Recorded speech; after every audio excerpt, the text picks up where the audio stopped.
Hey guys, welcome back to your algebra class. Today we're going to be doing a lesson where we are learning how to solve linear quadratic systems algebraically. So, if you break down the lesson title, the word linear is a straight line.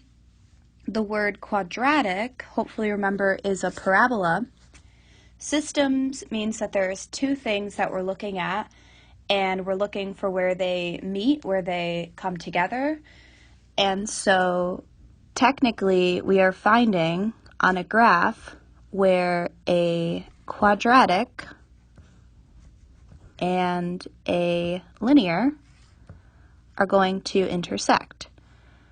So oftentimes we might have as many as 2 points where they intersect, or they could intersect once or no points. Now, because of the word algebraically over here, we can't just type these into our graphing calculator and state where they intersect, although that would be the easiest option.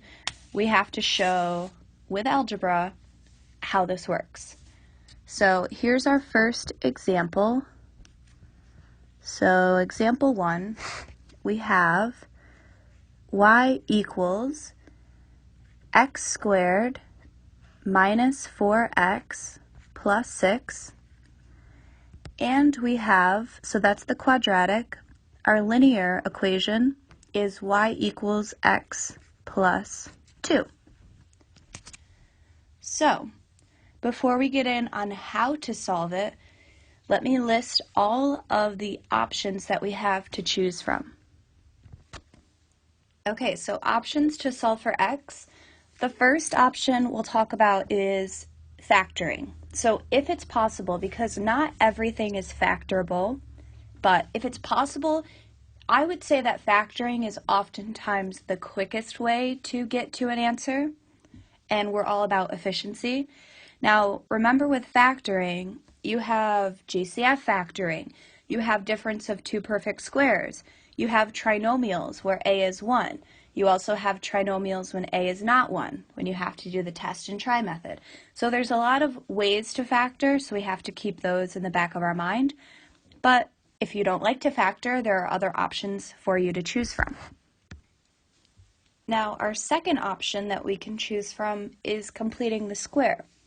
This will work every single time, but it's probably the most confusing unless you have all the steps memorized. So completing the square, remember, you have to find b over 2, b over 2 squared. You have to isolate your x's from non-x's. You have to add b over 2 squared to both sides. Then you have to factor it with x plus b over 2, the whole thing squared. Take the square root. Remember the plus or minus, solve for x, yada, yada, yada. So if you prefer completing the square, go for it.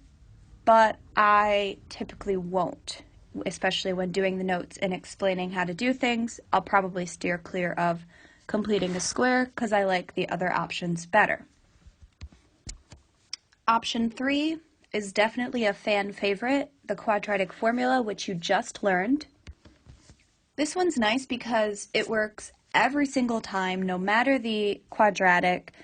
All you have to do is plug the values into the formula and then simplify it. It does take longer than factoring, but it's easier to use because you only have to know one formula, and you don't have to memorize that formula, you just have to know how to use it. And then the last option that we have, that we also learned recently, is the square root method. Now this is definitely the easiest and the quickest, however, you can only use it if your middle term, that bx term, is missing, if it's not there. So oftentimes we don't have a problem like this, but on the off chance that we do, I highly suggest using the square root method. Okay, so here are my options, and there is no way I can fit my work on this page, so if you have to copy anything down, pause the video now because the next page will be blank. Okay, here's question 1 just copied over again so I can start fresh on a new page. So I have my quadratic and my linear. I have to figure out how to mesh them together in one equation and then solve for x. So if we think back to the substitution method, where you can take one equation, and since both equations are set equal to y, I can set them equal to each other with substitution. So x plus 2 equals y, which means I can replace the y in the other equation with x plus 2, and so my new equations together would look like x plus 2 equals x squared minus 4x plus 6. Now I have an equation that I can solve. Remember, when solving, with just about any of these options, I want to set the equation equal to 0 first. So to do that, I always want my x squared term positive.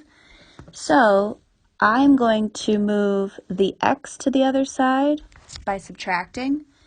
And in the same step, I can move the 2 by subtracting the 2 to both sides. So I'm left with, these all cancel out to 0. And then I have x squared minus 5x plus 4.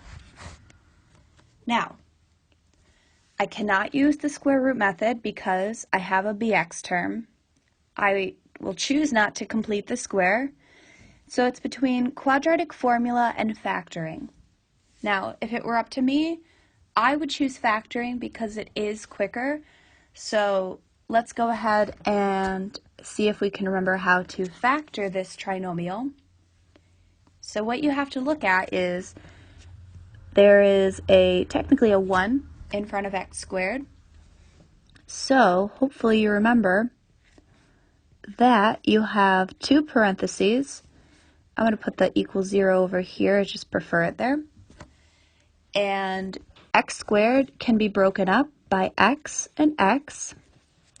And now you're looking for factors of your c values. So in this case, factors of 4 that add to negative 5. So we've got 1 and 4, 2 and 2. None of these right away are going to add to negative 5. However, if I make all of these negative, they will still multiply to a positive 4, and now the first factors, negative 1 and negative 4, will work because they add to negative 5. So in one parenthesis, it doesn't matter which one, I'll have minus 1. In another, I'll have minus 4. After you factor, you are going to set each factor equal to 0. So we have x minus 1 equals 0, or x minus 4 equals 0. Once you've set those factors equal to 0, you are then going to solve for x. So you have 2 really simple one-step equations. In the first equation, to get x alone, you're going to want to add 1 to both sides. So you have x equals 1 as one of your answers. Then, in the other equation, you're going to want to add 4 to both sides. And you'll get an answer of x equals 4. And that's your other answer. Now, you might just be like, oh, we're done. Cool, move on. But if you remember what you're actually solving for, right, you have a quadratic and a linear function. And so technically, you are looking for ordered pairs, points, where they intersect, which means not only do you need to find an x, but you also need to find a y. And because we have 2 x's, we're also going to find 2 y's. However, this last step, is often quicker than the others because we are just going to use substitution again, and we're going to choose between the equations whichever one we find easier. Now, in my opinion, The y equals x plus 2 is definitely easier to use and quicker. So if we substitute and we take our answer of x equals 1 and we substitute it in for x, then we'll get our y value. So when we substitute, we'll have y equals, we'll plug in 1 for x, and we'll say plus 2 because that's the equation. And so our y value will equal 3, which means that our ordered pair, where they intersect, one of them will be the point 1, comma 3. So that's one of our answers. Now the other one. We're going to still use the y equals x plus 2, but now we're going to use the x value of 4. So when we plug 4 in for x, and we add 4 and 2 together, we're going to get an answer of y equals 6. So our other ordered pair will be the ordered pair 4, comma 6. And that is my final answer, that the two graphs will intersect at 1, 3 and 4, 6. Okay, example 2. We have y equals x squared minus 3x minus 18 and y equals x plus 3. Now again, we're going to use substitution. Since they are both set equal to y, I can set them equal to each other. So in the next step, I will have x squared minus 3x minus 18 equals x plus 3. Then I'm going to set the entire equation equal to 0. So to do that, I want to move everything to the side with a positive x squared. So I will subtract x, and in the same step, subtract 3, so that I have 0 on one side, which is what I want, and I'm left with x squared minus 4x minus 21. Now, this is factorable, so we could choose to factor. We could complete the square. We could use the quadratic formula. The only option we can't do here is the square root method because we have a bx term. Now just for practice on more than one type, let's do the quadratic formula here. And if you don't remember it, I'm going to write it down now. X equals negative b plus or minus the square root of b squared minus 4ac all over 2a. Okay, so to figure out what's a, b, and c, remember a is always the number that is in front of the x squared. So a here is going to be 1. The b is always the number that's in front of x, so b here is going to be negative 4. Can't forget about the negative. And c is the number at the end with no variable, so c is going to be negative 21.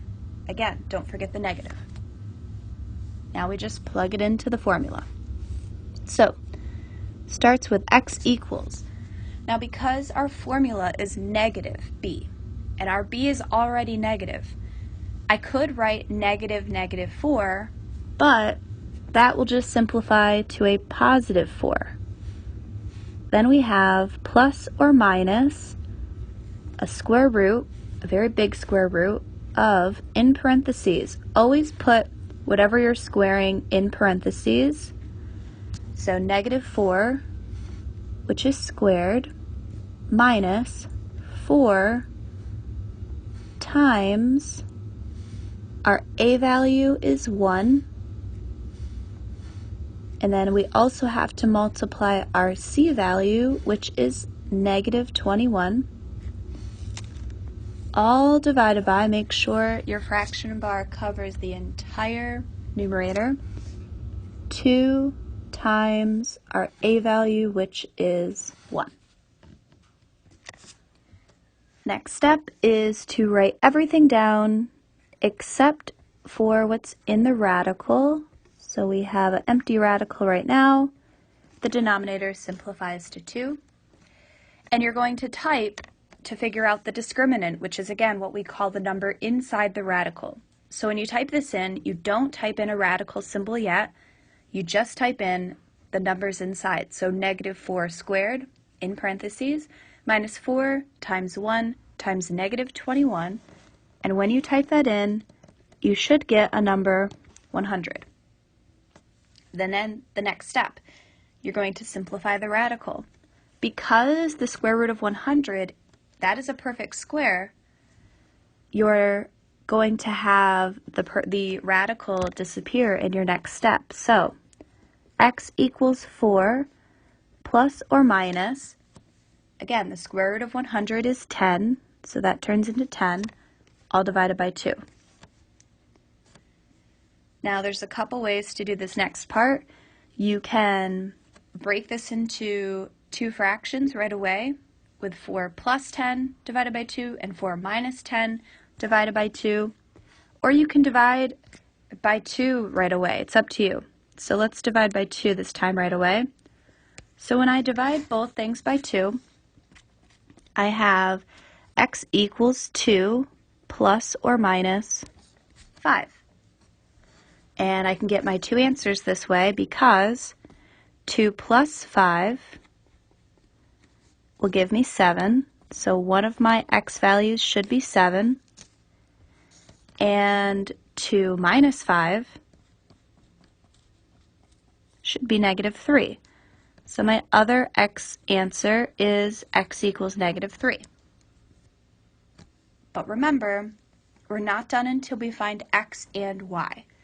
So if you need to pause the video now because you don't have everything written down, go ahead. But I'm going to have to go to a blank page to just finish this one up. Well, actually maybe I can squeeze it on here. It just might be sloppy, so bear with me. Okay. We're going to use the bottom equation to find y because that's just the easier one. So if I use the bottom equation with 7 to substitute in for x, I will end up with y equals 7 plus 3, which would give me 10. And so my ordered pair is going to be 7, 10. That's one answer. We'll just circle that so it stands out amongst all this crazy work.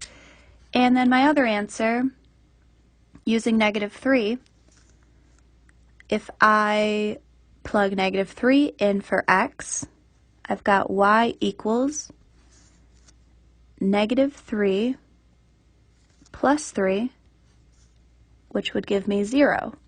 So my other answer should be negative 3, 0, and we'll bubble that in because that is my other answer. So my 2 ordered pairs are 7, 10 and negative 3, 0. And now we're going to go on to a blank page. Okay, question number 3. We have y equals negative x squared plus 2x plus 4 and x plus y equals 4. Okay, so there's a couple ways I could approach this. I could get y alone in the bottom equation first and then set them equal, or I can start substituting right away by plugging the top equation, negative x squared plus 2x plus 4, in for y. But I imagine that what you guys will do when you see this is you'll want to get y alone in the bottom equation, so I will do that as well. So I'll end up with negative x plus 4. Now that both equations are set equal to y, I can set them equal to each other. So we have negative x squared plus 2x plus 4 equals negative x plus 4. Now, I always say that I want my x squared term to be positive. Since this is not positive, I'm going to move everything to the right side of my equation to make that x squared positive. So, I'm going to add x squared to both sides. I'm going to, in the same step, subtract 2x. And in the same step, I'm going to subtract 4.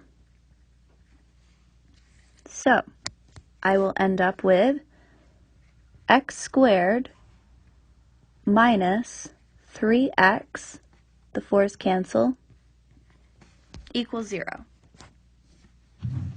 Okay, so I can either factor this, I can use the quadratic formula, I could complete the square, but I won't. So to save time and space, I'm going to choose to factor. Now this is not a trinomial, this is a binomial. These are not perfect squares, so it can't be that option, but there is a GCF. So if I look at x squared and 3x, the GCF that they both have in common is x. And to figure out what's left in the parentheses when I take out the GCF x is I need to divide each term by that GCF. So x squared divided by x, I will end up with x minus 3x divided by x is just 3. Now that I have factored, I'm going to set each factor equal to 0, and then I'm going to solve for x. However, you might notice that one of your factors is already solved. So x equals 0 is one of our answers, and then I just have to do one step by adding 3 to both sides to get my other answer, x equals 3. But again, we're not done because we have to find y. So, of these equations, the easiest to use would be this y equals negative x plus 4. When I plug 0 in for x, there's no such thing as negative 0, so I could just say y equals 0 plus 4, which is just 4. So one of my ordered pairs is going to be 0, comma 4. And when I substitute 3 in for x, I'm going to end up with y equals negative 3 plus 4, which would give me an answer of 1. So my other ordered pair is 3, comma 1, and those are my final answers, 3, 1, and 0, 4. Now, I'm not going to do a check, but I believe on your homework you're asked to, so remember when you're doing a check, all you have to do is substitute your x values in for x, your y values in for y. And in fact, actually, maybe I will do a check let's do, what would be the quickest one to check? How about the first one that we did? So with question 1 as a check, if you look back in the beginning, I'm going to write, there's actually going to be 2 checks because there are 2 answers, and there are, let's see here, we're going to use y equals x squared minus 4x plus 6 to check, and y equals x plus 2 to check. Those were the originals. And, well, technically there's 4 checks, but okay, so on this first check, we are going to be checking the point for 6 in both equations. So I'm just going to have to plug 6 in for y and 4 in for x.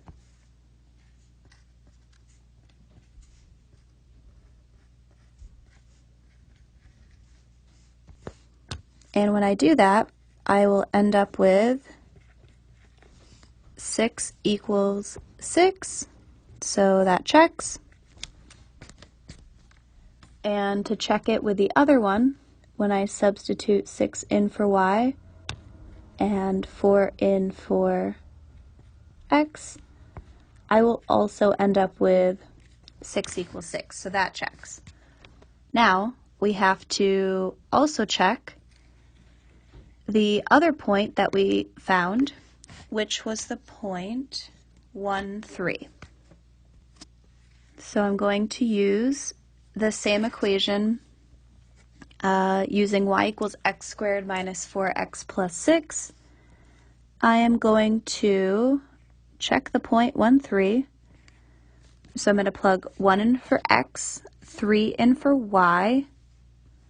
So it's going to start with 3 equals 1, that needs to be squared, minus 4 times 1 plus 6. Remember order of operations, parentheses, exponents, multiplication and division, addition and subtraction, and I should end up with negative 3 plus 6, which gives me 3 on both sides, so that checks. And when I check 1, 3 into the equation y equals x plus 2, I will plug 3 in for y, 1 in for x. 3 equals 3 is true as well. So there are all 4 of my checks for example 1. And now we finally conclude the notes. Sorry this was so long, but again, you can always fast forward through my explanation if you understand it. Try work on your own, pause and check, whatever you want to do.